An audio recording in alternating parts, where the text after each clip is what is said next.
महाकाल की काली। काली का अर्थ है समय और काल। काल जो सभी को अपने में निकल जाता है। भयानक अंधकार और शमशान की देवी। वेद अनुसार समय ही आत्मा है और आत्मा ही समय है। माँ कालिका की उत्पत्ति धर्म की रक्षा और पापियों राक्षसों का विनाश करने के लिए हुई है। काली को माता जगदम्बा की महामाया कहा गया है। माँ ने सती और पार्वती के रूप में जन्म लिया था। सती रूप में ही उन्होंने 10 महाविद्याओं के माध्यम से अपने 10 जन्मों की शिव को झांकी दिखा दी थी। लेकिन इस कलयुग में कुछ लोग ऐसे ऐसे कार्य कर रहे हैं जिनका वेदों में कहीं भी वर्णन नहीं है। कुछ ढोंगी लोग वेदों के विरुद्ध चलकर हिंदू धर्म का पतन का कारण बन रहे हैं। कोई किसी बाबा को भगवान मानकर उसकी पूजा कर रहा है तो कोई नए नए भगवान बनाकर उनकी पूजा करने में लगे हैं। और कोई तो इतना मानसिक रूप से भटक गया है कि फिल्मों में काम करने वाले नचनियों को भगवान मानकर उनका मंदिर तक बनाने में लगे हैं। ऐसे लोगों के लिए मेरे पास तो कोई शब्द ही नहीं है। इसलिए आप ही कमेंट करके मुझे बताएं कि ऐसे लोगों का क्या करना चाहिए। और दोस्तों, एक नाम ऐसा है जिसको लेकर सभी लोग कन्फ्यूजन में हैं और वो नाम है माता काली का। कोई कहता है कि माता काली दुनिया खत्म करने के लिए कलयुग में जागने वाली हैं। कोई कहता है कि माता काली कलयुग में कहीं जन्म ले चुकी हैं। तो सच क्या है? आज मैं आपके सभी कन्फ्यूजन दूर करने वाला हूँ। इसलिए आप हमारे चैनल पर न्यू आए हैं तो प्लीज़ चैनल को सब्सक्राइब करके साथ में घंटी वाला बेल आइकन जरूर दबा दें, तभी आपको न्यू वीडियो को नोटिफिकेशन सबसे पहले मिल पाएगा। तो चलिए दोस्तों, वीडियो को स्टार्ट करते हैं। ज्योतिष और पौराणिक ग्रंथों में युग का मान अलग अलग है। पौराणिक ग्रंथों के अनुसार 4 युग होते हैं: सतयुग, त्रेता युग, द्वापर युग और कलयुग। कहते हैं कलयुग में पाप अपने चरम पर होगा।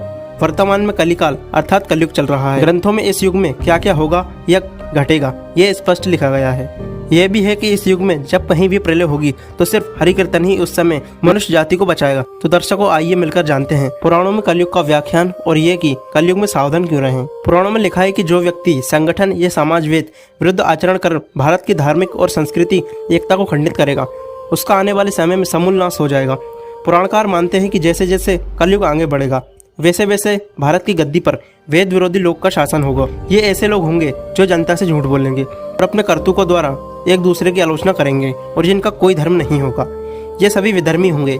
ये सभी मिलकर भारत को तोड़ेंगे और अंततः भारत को एक अराजक भूमि बनाकर छोड़ देंगे। भागवत पुराण में लिखा है, जब सभी वेदों को छोड़कर मनुष्य संस्कार शून्य हो जाएंगे तब ऐसे लोग सत्ता पे काबिज होंगे। ये सब के सब परले सिरे के झूठे, अधार्मिक और स्वल्प दान करने वाले होंगे।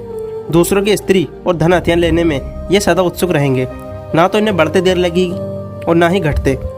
इनकी शक्ति और आयु थोड़ी कम होगी। राजा के वेश में ये म्लेच्छ ही होंगे। छोटी बातों को लेकर ही ये क्रोध के मारे आग बबूला हो जाएंगे। वे लूट खसोट कर अपनी प्रजा का खून चूसेंगे। जब ऐसा शासन होगा तो देश की प्रजा में भी वैसा ही स्वभाव, आचरण, भाषण की वृद्धि हो जाएगी।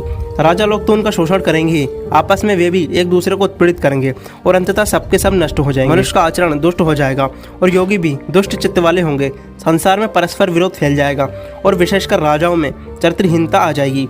देश देश और गाँव गाँव में कष्ट बढ़ जाएंगे।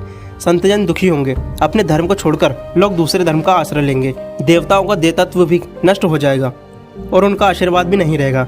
मनुष्य की वृद्धि धर्म से विपरीत चली जाएगी। महर्षि व्यास जी के अनुसार कलयुग में मनुष्य में वर्ण और आश्रम संबंधी प्रवृत्ति नहीं होगी।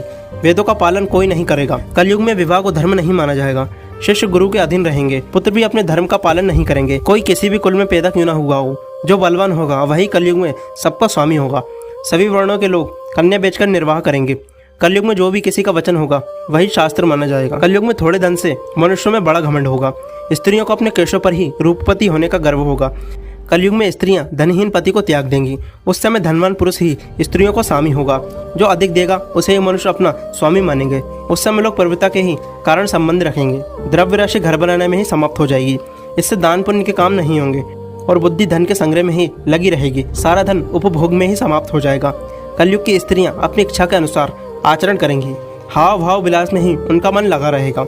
अन्याय से धन पैदा करने वाले पुरुषों में उन्नति आसक्ति होगी। कलयुग में सब लोग सदा सबके लिए समानता का दावा करेंगे।